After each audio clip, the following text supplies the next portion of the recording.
If you want to check out what my favorites have been for the month of September, then please keep on watching. If it's your first time here, hi, my name is Alicia. Thank you so much for clicking. And if you are returning, well, thank you for coming again. Kinky Sweat stands for my kinky hair and sweat life. I am a fitness professional who loves all things movement and beauty. And if you want to check out what I do in between the makeups on the daily, then you could check out my Instagram.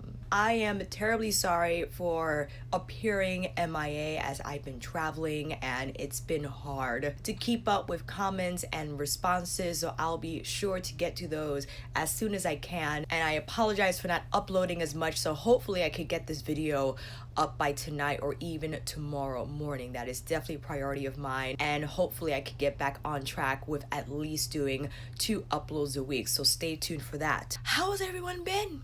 Let me know down below. September favorites. We have a hefty list, friends. This video will be quite lengthy, as all my videos are. You know, grab a snack. All timestamps will be down below next to the items mentioned in this video. So if you want to drop down and see what interests you, you could skip over to whatever portion that is in the video. The first one on the list I have is the Viseart Dark Edit palette. This is the latest addition to their Edit series, which houses 12 mini shadows. These are a combination of new shades, existing shades from Grande Pro 2, some Theory palettes, and I believe maybe another Pro 12 pan. I'm not too sure. I go into a lot more detail not only with this palette but with a lot of these products mentioned in the video, so all those review links will be down below as well. These are smaller than their Pro size pans, but this is such a beautiful curation of shades. I am a huge fan of Viseart mattes. I think a lot of people expect maybe pigmentation or heavy pigmentation from the get-go. Viseart mattes are formulated to be buildable and get more saturated as you apply them. So upon initial application, you might be underwhelmed, but the key is to keep layering the matte so they do become more saturated and they become richer in hue, but they don't turn muddy and they stay true to color. And they stay true to color in terms of how it looks in pan is how it's going to appear on your eyes. And this particular curation of shades is just up my alley. I did a look combining the neutral brown and the olive green, and it was just, and the olive still looked olive despite it being blended with the neutral brown. And that's a technique one can use if you wanted to just kind of downplay the colors here. If you wanted to look exclusively green, then you would just apply this all over the crease and then go in with this beautiful emerald metallic. But again, you have so many options here. Despite there only being 12 shades, the possibilities are endless, and the fact that you have 8 mattes and 4 metallics is just, again, just a beautiful color story, very autumn friendly, very travel friendly. It's an easel type design with the magnetic closure. Look how thin this is, and look how many looks you could get from this one little palette. So definitely a favorite, and this was sent to me by Beautylish, so again, a huge thank you to them. This one though, since we're still on the Viseart train, was sent to me by Muse Beauty Pro. This is the latest installment in their Grande Pro series, their Grande Pro 3, the editorial palette with these beautiful brights, all based on color theory in terms of these are the shades that you would get when mixing all the primary, secondary, tertiary shades in the painter's world. All mattes, but this is pro, right? So just keep in mind that this is not necessarily for the standard makeup consumer to buy. This is for the pro who needs these mattes to create avant-garde editorial looks. I don't have it next to me, but Viseart does have an editorial bright palette that is still a pro palette, but it only has 12 shades and is pretty much like a curated version of this, which I think is a great consideration if you love these colors, but this is just a little too much, like 30 mattes that are bright. Whoa. And again, it's still an $80 palette. It's still expensive and pro, but if you love these types of shades but don't want to necessarily get 30 of them, then I would consider the 12 pan editorial bright palette from them. And again, as I said, with the Dark Edit palette, these mattes, they are just so true to color. Even the lightest of the lightest, it still shows up just like that shade. Not not just a light washed out version of what you see in the pan. This is how it will appear on your skin. And the more you layer, the richer they become, and they're just a breeze to blend and to work with. So Viseart matte formulas are just unmatched in that respect, and that's why I always know they're gonna hold me down in terms of whatever shade I use from them. My eye look is gonna look like fire. So I also wanted to mention that I tried the yellow again with the Anastasia primer. So I picked up this primer because I felt like I needed a lighter base and not just my concealer to make the yellows pop, and boy did they. So I wanted to mention that because I did say in my video that I was disappointed with the yellows, but it was because I used the wrong primer. And when it comes to yellows or any of those shades in that hue, definitely you need a lighter primer to make them pop. And when I applied this primer and packed on that yellow matte, it looked good. Shiseido. I have the foundation on today, and it's funny because when I saw Mel's video initially, when she tried this, I felt like her reaction was mine as well. It's not like I didn't expect Shiseido to release a phenomenal foundation. I mean, Shiseido is like a brand, okay? But I just didn't expect it to be beyond the stars phenomenal. This is their Synchro Skin Self-Refreshing Foundation. I saw this on Nordstrom and I saw it on Sephora as like an upcoming foundation. But Shiseido, for me, and any Japanese brand, I really think they just have outstanding formulas when it comes to skin and makeup, really ahead of the game in terms of that technology. And when I saw this bottle and just the overall presentation of it, I was intrigued. So I tried it out, and man, I have been using this foundation nonstop. I combine it with my Pat McGrath. I use it by itself. I combine it with my Vanish liquid from Hourglass. The finish is just so velvety. It's lightweight, but it's medium coverage that is buildable. It is said to be for several skin types, but I would say it dries down to like a satin velvet finish. And keep in mind, whatever primer or sunscreen you decide to use before applying this foundation will influence its dry down, and especially if you have a certain skin condition.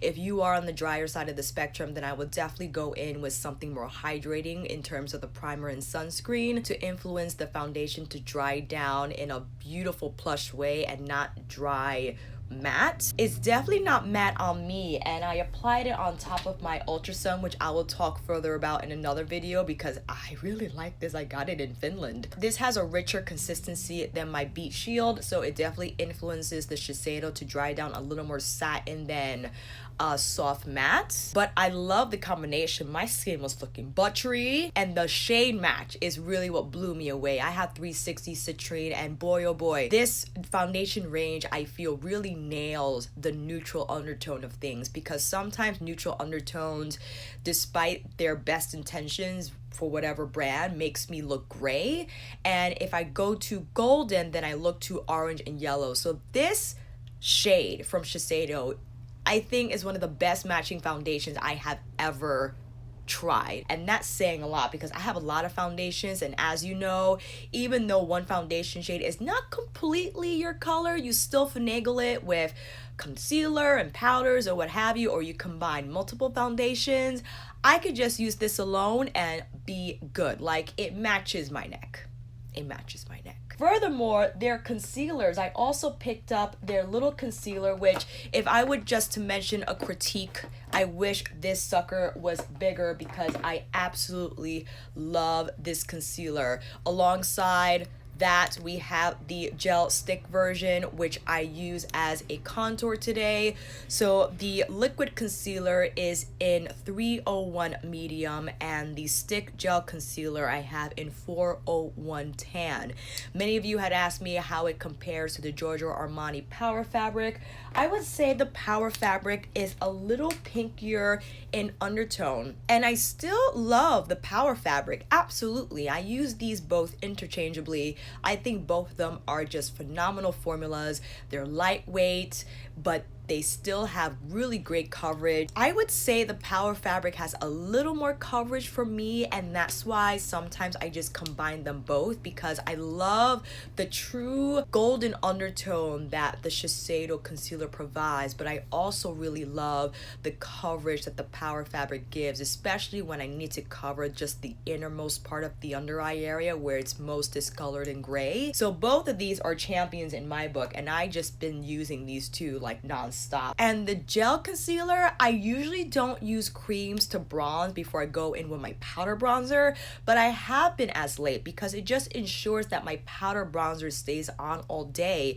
But the formula of this stick concealer is sublime. It's gel cream, it's lightweight, it blends easily, but it doesn't blend away completely. So you still have pigmentation left behind, but in a very soft way that's not overwhelming on the skin. It doesn't look heavy or textured. It just blends in like butter, and whatever you decide to apply on top of it, it works with it. It's smooth. It's a beautiful formula, and I am actually considering getting another one of these closer to my actual skin tone to apply as corrector for my hyperpigmentation, and then after going in with the foundation just to get a little more coverage without necessarily using more foundation. So that's my next plan in regards to the Shiseido. And lastly, I actually filmed using this powder, but I haven't edited the footage yet, so I would like to get that video up eventually. But this is their Synchro Skin Invisible Silk Loose Powder in Radiance. They also have a matte powder as well as a pressed powder compact. This freaking loose powder is unlike anything I have ever freaking used. Today I used it to buff my makeup, but in the demo here I used it to set my foundation. So you see it comes with the puff, but what's extraordinary about this design is that you see the net here. I'm so sorry it's bright. In order to dispense the powder, you press down on the net, and then it just puts the right amount on the puff or brush, whatever tool you wish to use with this powder. That's crazy. I love that, because especially if you're one on the drier side of the skin spectrum and you don't like powders, but on the other hand, if you love powder and you love to bake, perhaps this is not the best formula for you, because it's not going to dispense a whole lot of product. It's going to dispense the right amount. So very lightweight, but it's just so nice and soft and undetectable. You cannot see this freaking powder. So again, if you don't like to set your under eyes because powders make them look dry, you'll probably really love this. If you have dry skin and the foundation dry down is enough, but you still just want a little more reinforcement, you will love this. If you love to bake and you still want to give this a chance, maybe use it as a finishing powder, or maybe just something for under the eyes after you bake, just to buff that area of your face, because it is radiant and it has a little bit of like sparkle specks. It's not glitter. It probably is pearl. I'm not too sure, but it doesn't look textured on the skin. It doesn't have glitter chunks in it. This leads me to also want to try their matte formula, because I was just so impressed by this compact design and the powder formula that I want to try the matte and the pressed powder formula. Absolutely. So I am very impressed by the Synchro Skin line. I think they always had the Synchro Skin, but this was like the revamped version of it, and man oh man, I freaking love those products, using them nonstop. So first of all, let me just say this. The first Midnight Sun palette I received, the Vermilion Venom shade you see here, was pretty hard pressed. So you see it there. I thought that was on purpose. I thought it was hard pressed on purpose, and I appreciated it because this is definitely like a hefty shade, and it gives you a chance to build it up to the hue that you want. But then I tried the Vermilion Venom matte in Sephora with their tester, and it was a lot softer and a lot more pigmented. I know I look crazy because you're like, Alicia, they're the same. No, they're not. So I reached out to Pat McGrath, and they sent me another Midnight Sun for free with 2 days shipping. And Taboo, I felt, was also hard pressed in my first palette that I received. And again, I know that's disappointing because this is what you pay for. You don't want any defected products, but It happens. It could even happen to Pat. So if you felt your Vermilion Venom and Taboo were not punchy enough in terms of pigmentation, you might want to write to them in asking that they send you another palette. All the other shades though are consistent. My Blitz Orchid, my Blood Moon, my Astral Solstice, Jubilee, Bronze Eclipse, all the metallic and special shades are consistent with my first palette.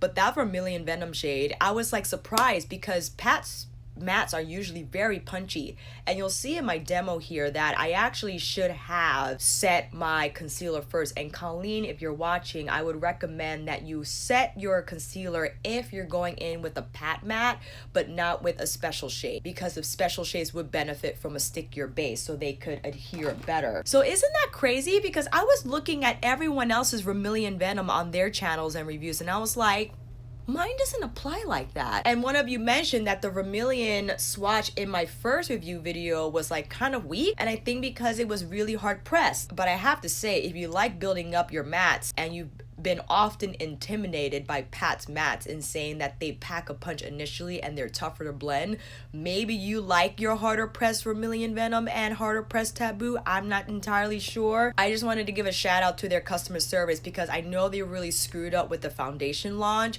so maybe they're trying to make up for that in whatever request that the customers have, that they can make happen to their abilities. So that's really great to know. Now, this is why I consider Midnight Sun to be a favorite. I know there has been feedback about it not being punchy or worth the $125. I've never had the pleasure of actually experiencing and witnessing a midnight sun. Is a natural phenomenon that happens where it's literally day and night at the same time, and especially on regions on the planet that are close to the Arctic Circle region place, that it's sunlight for 24 hours but the moon is still out. I could only imagine, and I saw images of this, just the duality of that experience. Light and dark at the same time, dynamic but subdued, energetic and relaxed. It's just everything at once, and that's what I feel is represented in this color story. This has been the first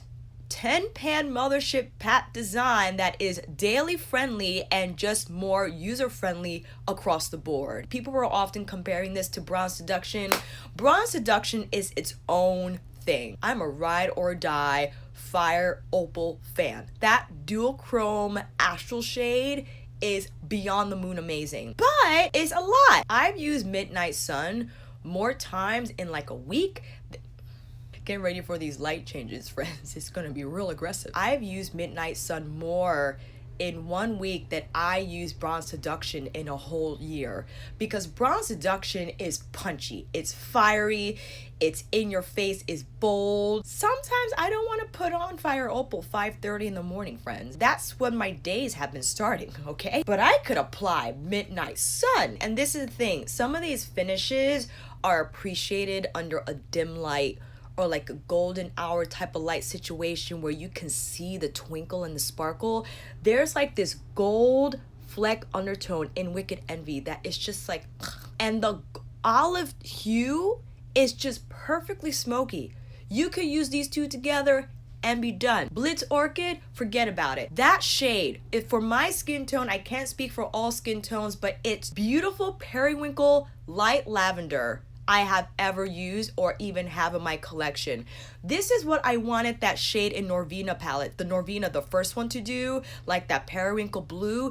This is what I wanted it to do for me. It didn't. And this is why I love Blitz Orchid. This is such a gorgeous light. Oh my God, it's the best. And I want to call myself out. Astral Solstice, I said it was boring, it wasn't a duochrome, blah blah blah. Listen, Astral Solstice literally looks like the night sky, which again, if you're staying true to the Midnight Sun inspiration of things, that's exactly what it is. This freaking shade is just, oh my gosh. Oh, tinsel. It's so shiny and sparkly, and you can apply it to any of these shades in here and it gives it a dazzle that is just otherworldly. It really is. Blood Moon, forget it. In the demo here, I combined Vermilion Venom. Because it's such a creamy shade, again, I wouldn't recommend that you put it directly on a concealer. I would set the concealer first, so it's just a smoother application, or just go in with less. I went in with way too much. Followed by Extreme Dusk, went in with Blood Moon, put some bronzy clips on the lower lash line. I applied a little bit of the Jubilee on the inner corner, dabbed on some Astral Solstice, and man oh man, again, I feel if people were intimidated by Pat's palettes because of the shine and the glitz and the shades themselves, this is probably the most approachable 10-ship mothership she has, and it is notable because this is just so devastatingly beautiful without being in your face. And again, I think these shades are special enough for the 125. Astral Solstice, one of the best topper shades she has ever formulated out of all her palettes. I'm gonna say it right now. Everything cannot be duochrome. If everything was duochrome and in your face, then we can't appreciate those duochrome moments because everything will be the same. I feel our experiences and our expectations should fluctuate, and it's nice to have something that's a little more chill, especially in the 10-pan mothership family. Subversive is my favorite palette of all time because it was my first Pat McGrath palette, but Midnight Sun is second, without a doubt. And that's that. Natasha Denona. Metropolis definitely has to be one of her best works out of all her eyeshadow palettes that she released. People were like, oh, it's just a neutral shade with a pop of blue. Not so. Again, when you see these shades online and you are not familiar with Natasha's formula, sure, it just looks like a regular neutral type of palette with the pops of blue. I get it. What's stand out about this palette is that she features one of her best-selling, and might I add, her signature creamy matte formula. It's not a cream, it's not a powder, but it applies like, I can't even explain it. So for instance, this is what I have on my eyes right now. I have this on like the outer V, and I have actually this quad situation I have going on. This is what I got buffed out with this matte shade. This texture makes it so easy to apply and blend, and especially of these types of shades, because if this was a matte, it could be a little intimidating and a little tough to blend, but because these are creamy mattes, I just feel it makes it a little easier. Oh my god. In combination with her metallic shades that are also beyond smooth and easy to apply, again, it's not just about the shades, but the texture this palette presents. And I'm so happy she came out with the smaller 28 pan version, because she told a story in her masterclass when she first released her originally sized 28 pan palettes. Those were designed for makeup artists because Natasha has a makeup school, right? So she designed those for the makeup artists to buy, so they had all the colors in one place, right? Someone from PR sent this to Nikki Tutorials, and Nikki Tutorials showed it on her video, and Natasha had like a panic attack. And I don't know what happened during that time, if people saw it and they bought it, and then she saw how people were okay with dropping crazy money on shadow palettes, and that's why she therefore released her 15 pan palettes and all other palettes thereafter. So it wasn't initially her intention to sell the 28 pan big palettes to the regular makeup consumer. This was really for pros.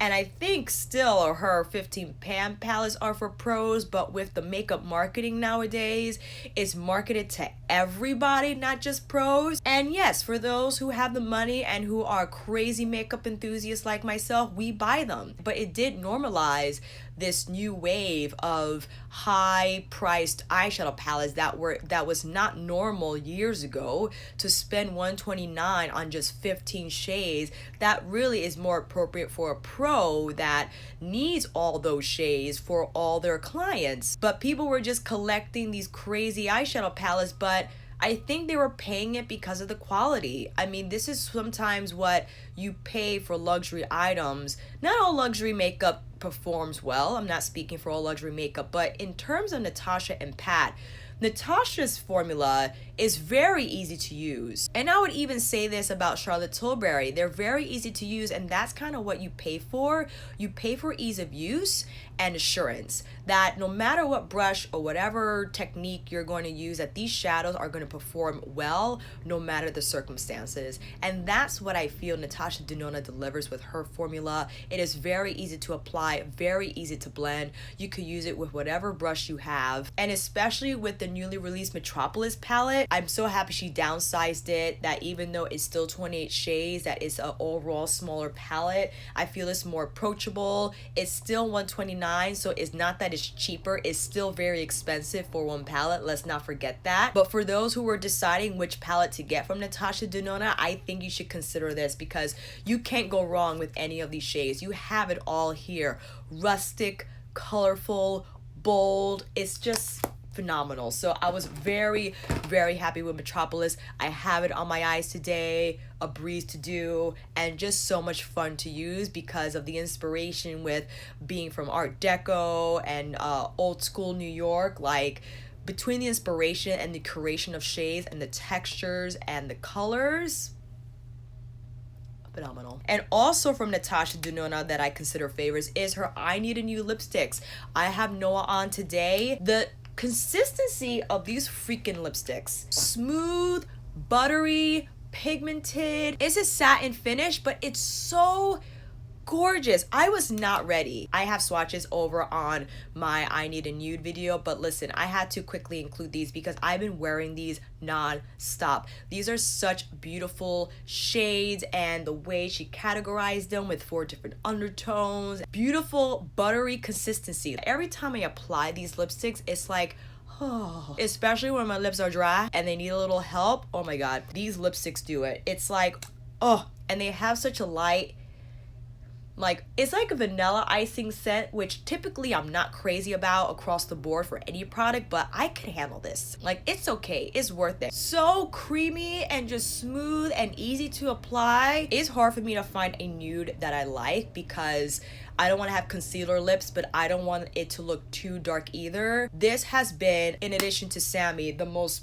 perfect nude shades that I have ever had in my collection. So I am so happy with them.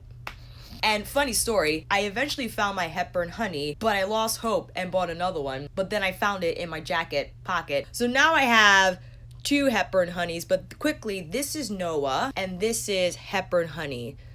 So Hepburn Honey has a little more peachiness to it, but I just combined them both. I put Hepburn Honey on the center, and quite frankly, I don't mind having 2 Hepburn Honeys because I've been using that lipstick like up the wahoo, okay? Like, they will be put to good use, okay? They're not going to go to waste. Sonia G, Sky Set. These were sent to me by Sonia and the Beautylish team, and I was just so grateful. This freaking Sky Set, it is sold out, and we might not see it again until sometime next year. I know. Bummer sauce. I use these brushes for my whole demo, and let me tell you, this is probably one of the most beautiful brushes I have ever owned. They just make the application process seamless and easy. I mean, you have different types of hairs, different types of ferrules, different types of just shapes, everything. This is by far my most favorite brush. It's the Soft Cheek, and it is one of the most beautifully designed brushes that I own. I use it for bronzer, for blush, for highlighter, for buffing, for setting. This I use today to punch in my bronzer. I just love that it's undyed and dyed goat hair, so the blend is just seamless and beautiful. Stay on the lookout because when this set restocks again, it will not disappoint you. And you know how I love my Face Pro, okay? Face Pro is bae. And I go back and forth. I mean, all of Sonia G's face brushes are sublime, but the Sky set, if you needed to decide between Sky and Pro, it really all comes down to what your favorite color is, because you will not go wrong with any of the shapes that she designs from either set. So if you love blue, then definitely wait for the blue, but if you prefer red, then definitely get Face Pro, because those shapes are beautiful as well. But man, there's just something about her designs for the Sky face set that just cannot be overlooked, and I just can't find the words. The sun's coming out again. Live, Love, Polish. These are the polishes with the magnetic multi-chrome polish finish that I have been wearing non-stop. This is a teal to purple shift. I mean, I don't want to wear anything else. And I had to keep a lookout because this is from their Fearless collection, where you get 6 polishes. No, that's a lie. Yes, 6. I can't count. 6 polishes that are all this magnetic multi-chrome formula, and they had a set, but they sold out, and I was watching out for the restock like a hawk, because if you get these individually, they'll cost you like 106, but if you get the set, it's 86. Still expensive, but you save a little bit of money. When this restocked, I bought this set so fast, and I just haven't been wearing any other nail polish since. I mean, these are extraordinary. They take longer to do than your typical nail polish because you need the little magnetic tool to move the pigments before the polish dries down. So it does take me a little while, but I don't care because I love painting my nails. It is my favorite thing to do. I do it at the end of the day or whenever I have time, and it's just like, if you want to see all the colors, I basically have this polish on for like in my most recent videos, I think, so you can see those in action. But this is in the shade Artemis, and oh my god, it looks like the Northern Lights. Look at the glow. Look at the glow. I can't stand it. I Still Love You NYC. I got alien earrings on today, and they also made bat earrings for Halloween for the month of October, and they also have like a moon. Oh my god. They recently released longer sticks. So the original sticks I have are these guys. This was the original size that she released for the sticks, and then she released the long stick design, and I love it because they're acrylic, so when the light hits it, they're always changing because it's an iridescent finish, but they're so lightweight and easy to wear. Like, I don't even feel these on my ears. I don't feel them. I also have these bad boys, which are gorgeous. They're a little bigger, but again, the material is so lightweight that you don't feel them. They're a mixture of like square and diamond. These are so much fun as well. I just feel like they add to the look without being too overwhelming. So this is the brand I Still Love You NYC. I get these from the Artisan Flea pop-up shop here in New York, but she also has a website. These are the hearts. The hearts are so much fun, and she has these in rose gold and like another, I think she has them in black as well. I also have the black short sticks. I'm thinking about getting the black long sticks because these are just so chic. They're not crazy in terms of design, but they just have such impact without being in your face. I love it. And again, I have the aliens. I think they're so pretty. It's like a lime green acrylic that when the light hits, it just makes them glow. Like it's literally glow in the dark color, but in the day. And lastly, I want to mention is this denim jacket from the Vintage Twin, another store here in New York. I think they might have a website. If they do, I'll link it down below. So they repurpose recycled clothing, and whatever people give them, if they have a lot of denim jackets, perhaps for that season, they'll dye them. So since it's fall, they dyed a lot of their jackets this beautiful freaking burgundy color. Look at it. Look at it. And the dye they use kind of softens the denim, so it like conforms to your body and it's soft and it's not rough. You don't have to break it in, it's broken in for you. And if you are in New York, they do distressing as a service. So if you buy an item of clothing from their store, the distressing is on them, but if it's an outside piece of clothing, you could just pay $10 for it to be distressed. So if you wanted to distress this, you could. Look how beautiful this jacket is. Look at the color. I've never seen this hue before. It's just so gorgeous. I love it. It's just so fall perfect. I'm wearing that jacket today, by the way. So if you are at NYC, the Vintage Twin is on Broadway between Spring and Prince in Soho. And if there is a website, I will link it down below so you can check it out. But man, oh man, that's a nice jacket. And I have a few fails. I know. This is like a fail and unfail because I like one of the products, but I don't like the other from the entire collection. This is in regards to Pattern Beauty. I was really excited about this release because it just seemed that Tracy had a handle on natural hair and what we were looking for in a natural hair line. I do like the leave-in conditioner. I do like its slip, it's detangling, it's a good setup for any styler. Last night I combined it with my Diva Curl Super Stretch Cream, and other days I combine it with my Uncle Funky's Daughter Curly Magic, and I love the combination. Absolutely love it. The heavier conditioner for coils, and I gave it the benefit of the doubt because in my original review video I mentioned that my hair wasn't super wet, not ideal conditions to apply a conditioner during, so I wanted to try it again.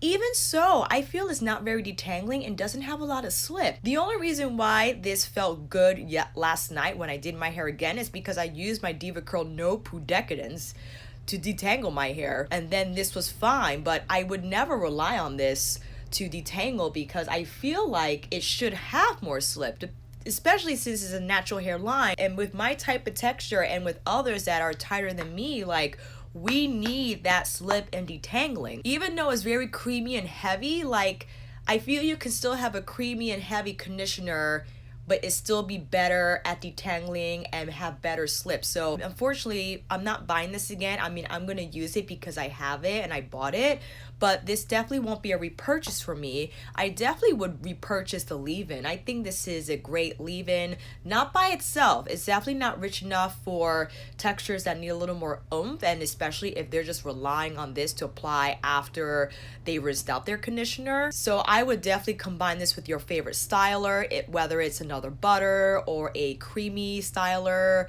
a curl lotion, a gel. And the shampoo is something that I felt was okay. For the price, I didn't think it was mind-blowing. So I'm still gonna use it. Maybe I'll change my mind down the road.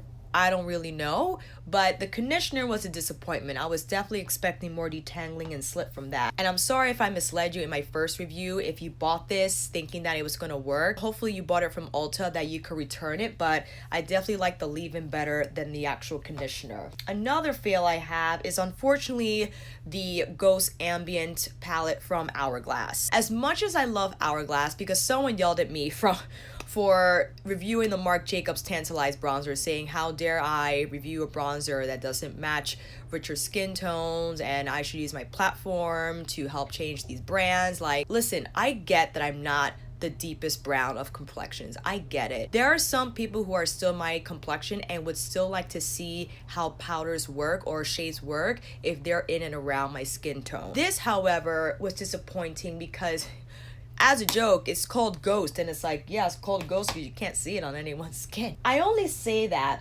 because their Unlocked palette was beautiful. Not that this is the deepest bronze either, but it was a step in the right direction, and they included new finishing powders. I felt they could have maybe included new finishing powders for this because these are already existing finishing powders.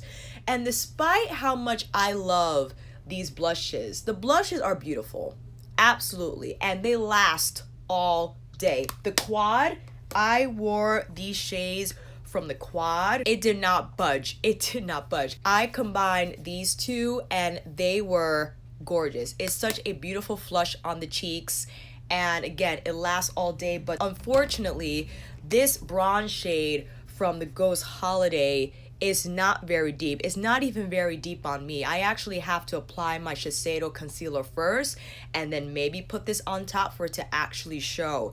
So I wish they would have came out maybe with 2 quads instead of their 6-pan. I know their 6-pan is traditional, that they always release a 6-pan for the holidays, but maybe they could have done 2 quads with the bronzer, blush, highlight, and a finishing powder for different skin tones, right? And I know perhaps potentially the second bronze shade that is meant for deeper skin tones still might not fit the richest of the richest skin tones, right? But it's a step in the right direction, and I feel like they missed their opportunity to do that with their release. So as beautiful as this bronze shade is for medium skin tones, it has like a pinky hue to it, and I think, yes, it's a gorgeous shade. For this release, I wish they did 2 6-pans, one for medium and one for tan deep, because not a lot of people can use this, and it's a shame because Hourglass powders are beautifully formulated and I feel everyone can benefit from them. Everyone should experience them. They are just sublime in terms of a powder looking like skin. That is hard to come by. Powders are typically dry.